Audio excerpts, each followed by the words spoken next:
Hello everyone, my name is Dr. Olivia. I'm a consultant in the NHS in the UK, and I talk about life as an international medical graduate in the UK.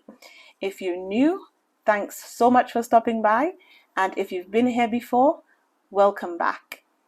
In today's video, we're going to be reviewing one of the questions from one of my earlier videos.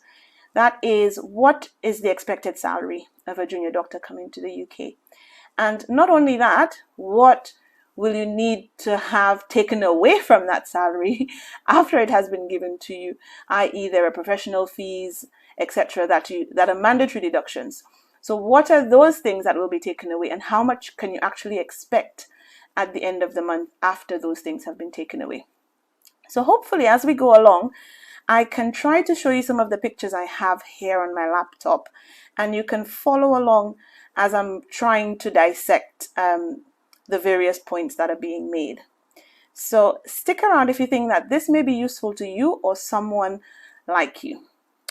So the first thing I will say is that if you're expected to come to the UK, most people will be in the category of a junior doctor, i.e. anything which is not a consultant level. Even if you have trained as a consultant in a country abroad, most times your first job will not be as a consultant in the UK. Okay, so you may start off as a foundation doctor, year 1 or year 2, but most persons who have trained abroad will already have done that year. They would have already done their internship year, so they may start off at the level right above being a foundation doctor. And in my previous video, I spoke about the foundation doctor salary. So when I first came to the UK in 2014, the FY1 salary was about £24,000, and it increased to about £28,000 a few years later. And as of last year, actually, it went up to £32,000. So I was very happy to see that it had changed over the years. But just to go through, you can see on the table that after foundation year 1 or 2, you have people joining core specialty training, so core medical training or core surgical training, and then they move on to higher specialty training. If you've done your core training, most times you move on from the core training to, let's say, ST3 or 4. If you're doing a different program that doesn't have a split between core training and higher specialty training, you might start off as a junior registrar at ST1 and then go up all the way to ST7 or 8, depending on what your specialty needs. Some people actually stop at ST6, and that is their last year of training before they become a consultant.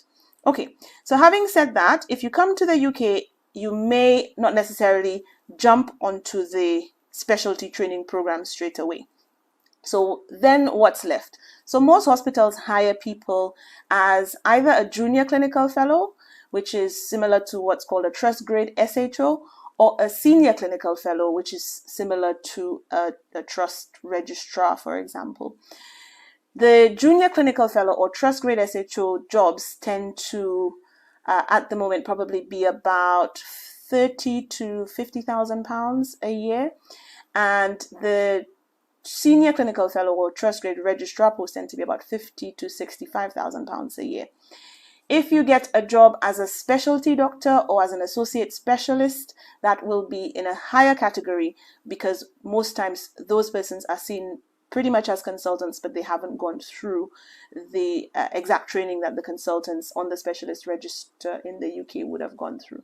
Okay, so I'll just say that, and if we take an example of someone who has come in as a trust grade SHO or a trust grade junior clinical fellow, I've put the example up of someone with a similar background as most people who are coming to the UK for the first time would have had.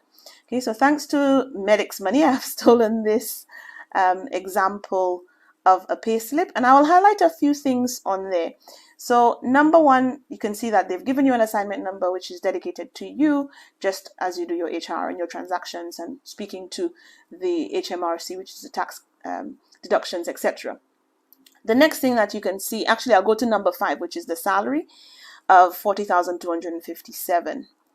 And breaking that down, if you go to number 3 next and you see the description of the various, what do we have here? Yep, the subcategories. So you can see the basic pay is about £3,138 a month.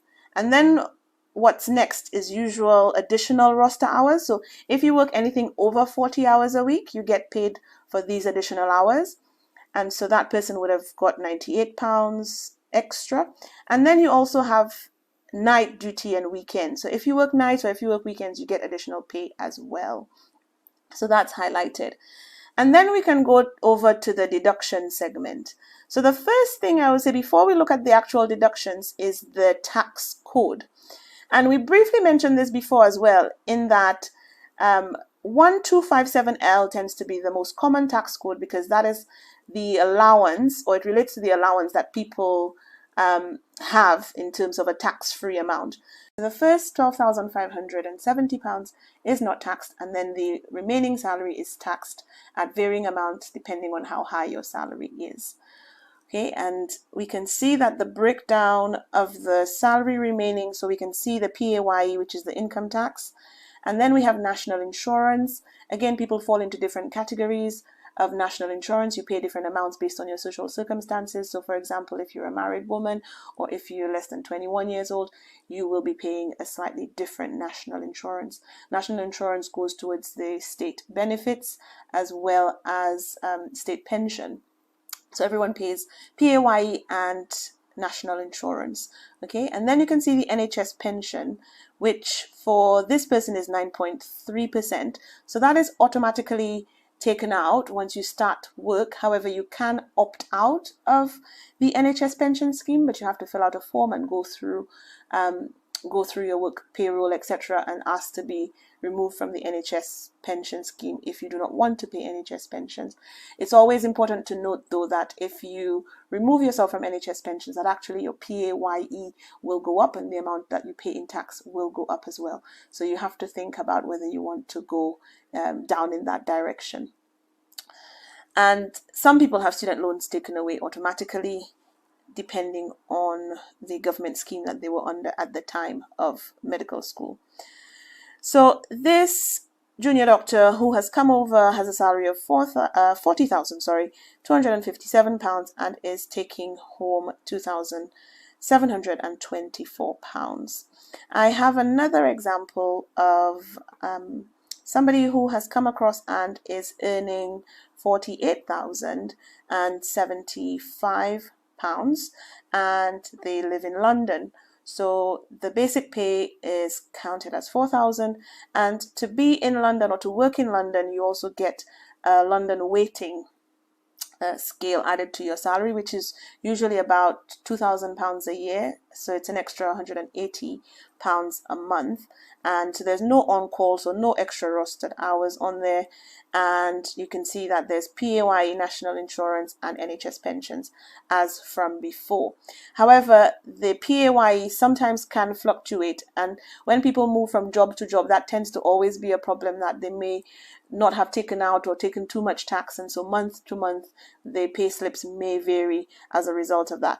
So this person has earned £2,840 at the end of the month. Okay, so having said that, some of you may think, great. Some of you may think, oh, that's not what I was expecting. Again, I spoke about that in my previous video. But £2,840. Okay, let's see what else we can start deducting, or what else do we need to deduct when thinking about your monthly salary. One of the first things to think about is accommodation or rent. If you are able to, I would say to stay in hospital accommodation when you first move to the UK. The reason for that is when you pay your hospital accommodation, normally you don't have the extra expenses like council tax, like bills such as electricity, water, sometimes even internet. So I think that it is a great opportunity to be able to get settled in, to be usually closer to where your hospital is, and to get your foot on the ground and to start getting settled in whilst you're in the UK. There is normally a very, very long waiting list for hospital accommodation, so applying as soon as possible is always advisable. If you're not able to get into hospital accommodation, staying with friends or family during those first few months, I think would be beneficial as well. But some persons, unfortunately, don't have friends or family that they can stay with, and they are not able to get into hospital accommodation. And that leaves private rental. And a private rental property, depending on where you stay, can be quite expensive. So in London, I would say if you're coming across for the first time and you're looking, for example, for a one-bed property in London, I would say that a private rented property maybe would cost you about £1,000 to £1,300, whereas hospital accommodation tends to cost between maybe £650 up to £1,000. But if you're living outside of London, both of these numbers will usually be much lower. Okay, so that's the first cost. The second that I will add on is council tax if you are living in a privately rented property. So everybody has to pay council tax in the UK once they've signed a lease and they've taken ownership of either buying or renting a property. Okay, so the council tax varies according to the area that you live, and I'll put up a picture as well so you can see the council tax. This is for one of the areas in London, varies from A to H, and then you have a yearly overall council tax. And so you can see if somebody was living in somewhere where the property was considered band D, they would be paying approximately £2,400 a year, which is about £200 a month. Okay, and then think about the bills. So generally electricity bills, I would say if you're living alone or if you're living with just one other person, generally the electricity bill may be about £100 to £200. Although, and I say although, I have spoken to about maybe 2 or 3 people who have said to me that their monthly electricity bill is between £500 and £1,000. I cannot understand for the life of me how an electricity bill will ever be £1,000 a month, but there are multiple people who have told me that they're paying, £600, £700, £800 a month. I know that over the past few years with the war in Ukraine and a few other things going on, that the electricity bills, really shot up, but I still, in my mind, cannot make sense of a bill that high. In my experience, bills have generally been about £100 to £200. So I will say on average for somebody coming to the UK, if it's 1 or 2 of you, then I would put down approximately £160. Let's put approximately £160 down as the electricity bill. If you're coming with a family, then maybe expect to pay more. I would say though that if your bill is about £1,000, then you'd have to look with the electricity company, see what the problem is, because I don't think that is feasible. I think there's an error there if your bill is £1,000. Okay, so electricity, water, I would put down as usually between £20 and £60 a month. So I would say on average, let's say £40 a month. And then phone and internet is not compulsory, but most people have at least a phone bill that they spend on average £20 to £30 a month on. And if you do decide to get internet, maybe an additional £20 to £30 a month on that. Now, the travel. Travel can be a bit of a tricky situation when you first move, especially in London. But I would say, and I would advise that if it's your first time coming across, that it's probably still better to use the public transport system than getting a vehicle. And the reason I say this is getting a car, you have to consider not only the car payments, but also the car insurance, which has shot up recently. You can look for quotes online if you want. Then there's also road tax, which is negligible, like £3 a month, but also sometimes parking fees at the hospitals. Some hospitals have free parking, but a lot of them don't, and also some places don't have parking actually. So if you have to think about getting around to work and driving to different hospitals, it can be quite tricky if it's your first time in the UK. Okay, getting around on public transport to me is easier when you first come to the UK. It has been a little bit more stressful recently because of the strikes, but I still think out of the two options, especially for somebody new to the system, that having the access to public transport is very, very, very helpful. And considering that, I think I would include the cost of what's called a travel card in my fees today. So a travel card is something that can be used on the public transport system to travel across zones within London, for example. Outside of London, there may be different systems. So if you work in central London, for example, and you stay in outer London, you may be staying in what's called zones 2 to 6, for example.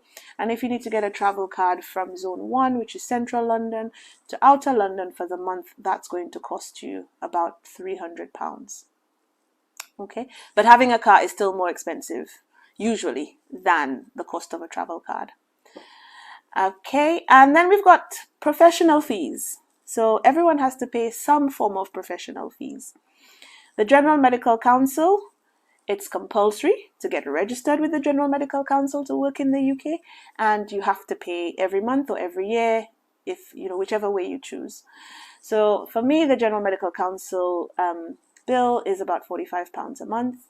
And then there are other professional fees that are encouraged. A lot of them are not compulsory, but encouraged. For example, joining the British Medical Association, thinking about your indemnity. So, for example, joining the Medical Protection Society or the Medical Defence Unit. Then there's the Royal College of Physicians or the Royal College of Surgeons. Whatever college that you've gotten into, if you've gotten in to do a training program, you've got to pay those fees as well. So I would think as a minimum, professional fees, for me, it was about £150 a month. It can be much more depending on, for example, the indemnity that you choose. So if you look at Medical Defence Unit, and depending on your specialty, you can be paying quite a lot more for your professional fees. Okay, so taking into account all of the things I've mentioned here today, and hopefully I can show you the pictures and calculations on the screen, but I think that we've gotten to about £1,700. It may be more or less, for example, if you don't have council tax or electricity or water bills to pay, if the accommodation has gone up, but that may be a deductible amount for a junior doctor coming to live in the UK, in particular in London.